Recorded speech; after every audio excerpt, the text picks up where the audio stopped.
कल मैंने आप लोगों को पद क्या है ये समझा दिया। तब चलिए इसकी विशेष बातों पे ध्यान दीजिए। इसके बाद हम करेंगे शब्द व पद में अंतर।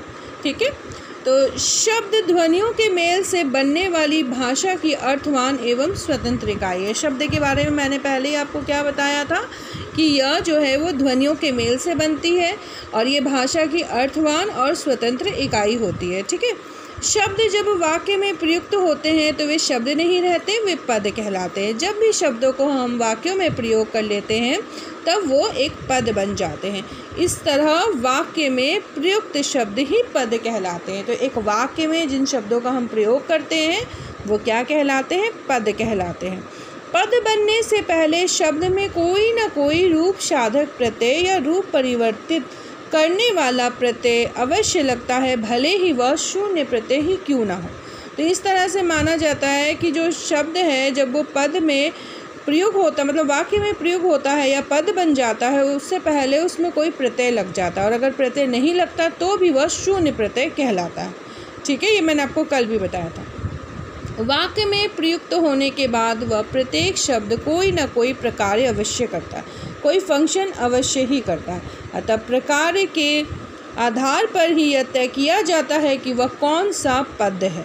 तो ये कौन सा पद है ये तभी तय होता है जब उसके प्रकार्य को हम देखते हैं कि वो कौन सा फंक्शन यानी कि प्रकार्य कर रहा है। पद को शब्द रूप भी कह सकते हैं। पद को हम क्या कह सकते हैं? शब्द रूप, जहाँ पे शब्द का रूप बदल जाता है। अब देखिए शब्द व पद में अंतर। सबसे पहले शब्द की सत्ता वाक्य से बाहर होती है। शब्द की जो सत्ता होती है, पावर होती है ना, वो वाक्य के बाहर होती है। वाक्य में प्रयुक्त शब्द ही पद कहलाता है और जो शब्द वाक्य में प्रयोग हो जाता है वो पद कहलाता है। शब्द भाषा की स्वतंत्र इकाई है क्योंकि वाक्य से बाहर होने के कारण शब्द वाक्य के नियमों से मुक्त होता है। तो इसमें कोई भी वाक्य के नियम नहीं लगते हैं शब्द में, क्योंकि वो वाक्य से बाहर होता है। परंतु पद भाषा की बद्ध यानी कि बधित इकाई है, बंधी हुई इकाई है और वाक्य के अंतर्गत होने के कारण शब्द जो है भाषा के नियमों से बंधा होता है। पद में जब शब्द का प्रयोग करते हैं तो वो वाक्य के नियमों से बंध जाता है। स्वतंत्र होने के कारण शब्द का प्रयोग हम कोश में कर सकते हैं। ये बिल्कुल स्वतंत्र होता है तो हम इसका प्रयोग शब्दकोश में कर सकते हैं। और वाक्य के नियमों में बंधे रहने के कारण पद का प्रयोग हम कोश में नहीं कर सकते हैं। ये वाक्य की तरह होता है और इसे हम कोश में प्रयोग नहीं करते हैं। शब्द के स्तर पर रूप साधक प्रत्यय लगने का कोई प्रश्न नहीं है। तो शब्द में हम रूप साधक कोई भी प्रत्यय नहीं लगाते हैं। हाँ, शब्द से जब नया शब्द बनाना होता है तब उसमें जो प्रत्यय जोड़े जाते हैं वे नया शब्द बनाने वाले प्रत्यय होते हैं। तो अगर हमने किसी शब्द में प्रत्यय जोड़ा तो वो जोड़ करके हम एक नया शब्द बना देते हैं। जैसे लड़कापन यानी कि लड़कपन, तो ये एक शब्द था, इसमें मैंने प्रत्यय जोड़ा और इससे एक नया शब्द बन गया। लेकिन यह भी स्वतंत्र इकाई ही होगा और यह भी नियमों से नहीं बंधा हुआ होगा। इन नए शब्दों का प्रयोग जब भी वाक्य में करना होता है तो रूप साधक प्रत्यय अवश्य ही जोड़े जाते हैं। अब हम इसे जब भी प्रयोग करते हैं वाक्य में तो हम क्या करते हैं, इसमें कोई ना कोई प्रत्यय अवश्य जोड़ देते हैं। पद बनने से पहले शब्द में रूप बदलने वाला रूप साधक प्रत्यय जुड़ जाते हैं, अतः एक ही शब्द के अनेक शब्द रूप या पद मिलते हैं। लेकिन शब्द जब हम पद में प्रयोग कर रहे हैं तो उसमें प्रत्यय जुड़ जाता है और तब जाकर के वो प्रयोग होता है। शब्द की सत्ता वाक्य से बाहर होती है, तब प्रकार्य करने का कोई कारण नहीं है। तो ये प्रकार्य नहीं करता, कोई फंक्शन नहीं करता। लेकिन वाक्य में प्रयुक्त पद जो है वाक्य में आकर कोई ना कोई प्रकार्य अवश्य करता है। जब हम वाक्य में प्रयोग करते हैं पद को, यानी कि किसी शब्दों को प्रयोग करते हैं तो वो प्रकार्य करता है। शब्द का वर्ग उसके गुणों के आधार पर तय किया जाता है। तो किसी भी शब्द का जो वर्ग है हम उसके गुण के आधार पर तय कर सकते हैं। पदों के वर्ग उनके प्रकार यानी कि फंक्शन के आधार पर तय किए जाते हैं। कोई क्रिया शब्द यदि संज्ञा का प्रकार्य कर रहा है तो उस संदर्भ में वह प्रकार्य के आधार पर संज्ञा पद बन जाता है। जैसे टहलना मूलतः क्रिया शब्द है, परंतु निम्नलिखित वाक्य में वो संज्ञा का प्रकार्य करने के कारण संज्ञा पद बन गया। तो यहाँ पे पद में जब कोई भी हम शब्द का प्रयोग कर रहे हैं, अगर जैसे संज्ञा शब्द का प्रयोग कर रहे हैं तो वहाँ पे आकर वो एक क्रिया का काम कर रहा है। जैसे टहलना, तो जब ये क्रिया का काम कर रहा है तो ये संज्ञा का पद बन जाएगा और ये वही प्रकार करने लगेगा। टहलना स्वास्थ्य के लिए लाभदायक है तो ये संज्ञा, क्योंकि यहाँ पे एक नाम की तरह प्रयोग किया गया, लेकिन ये क्रिया है, इसीलिए हम मूलतः इसे क्या कहेंगे कि ये संज्ञा का नहीं बल्कि संज्ञा पद का बन गया है क्रिया। ठीक है, टहलना स्वास्थ्य के लिए लाभदायक है। शब्द को शब्द रूप नहीं कह सकते क्योंकि उसमें रूप परिवर्तन करने वाले प्रत्यय नहीं लगे होते हैं, और अगर हम प्रत्यय लगाते भी हैं तो हम दूसरा शब्द बना देते हैं, इसीलिए शब्द जो है उसमें प्रत्यय नहीं लगते हैं। पद को शब्द रूप भी कहते हैं, इसे हम शब्द रूप भी कह सकते हैं क्योंकि इसमें रूप साधक प्रत्यय लगे होते हैं। तो दोनों के अंतर मैंने आपको बता दिए हैं, और अब आपको मैं ये बता दूं कि कैसे कैसे प्रश्न आपको इस अध्याय से पूछे जाएंगे।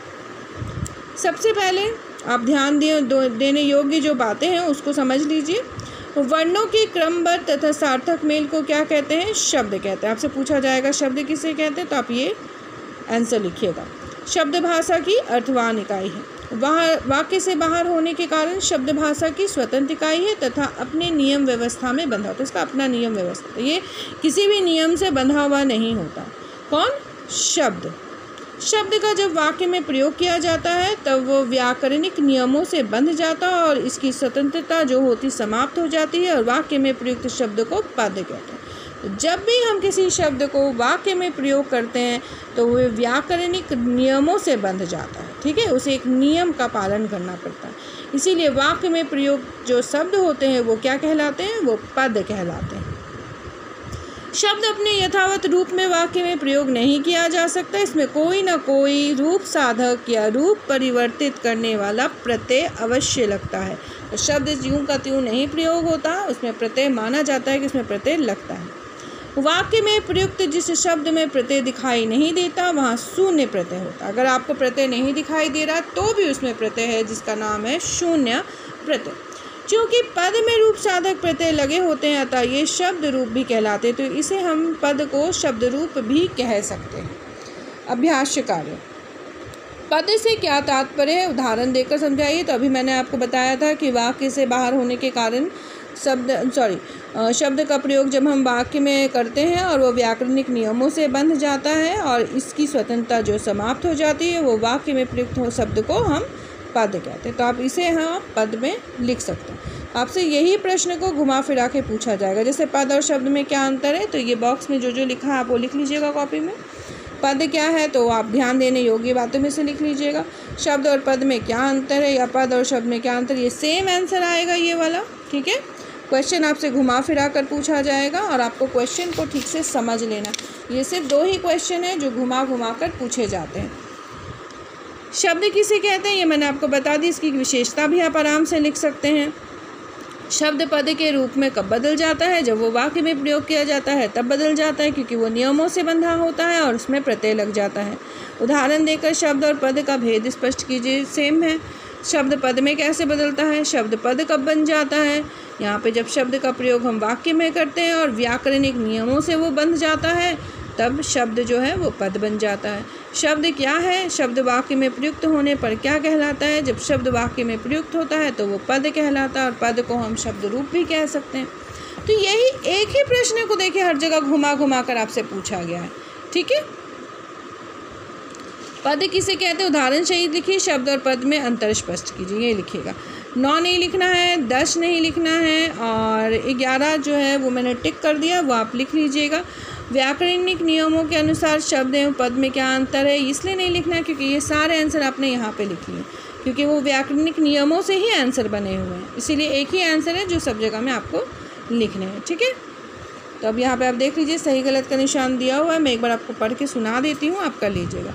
निरर्थक शब्द को भी शब्द कहते हैं? नहीं। शब्द भाषा की स्वतंत्र इकाई है क्योंकि वह वाक्य से बाहर की वस्तु है। हाँ। शब्द जब वाक्य में प्रयुक्त होता है तो वो पद कहलाता है। हाँ। शब्द को शब्द रूप भी कह सकते हैं? नहीं। पद बनने के लिए शब्द में शून्य प्रत्यय भी लग सकता है? हाँ।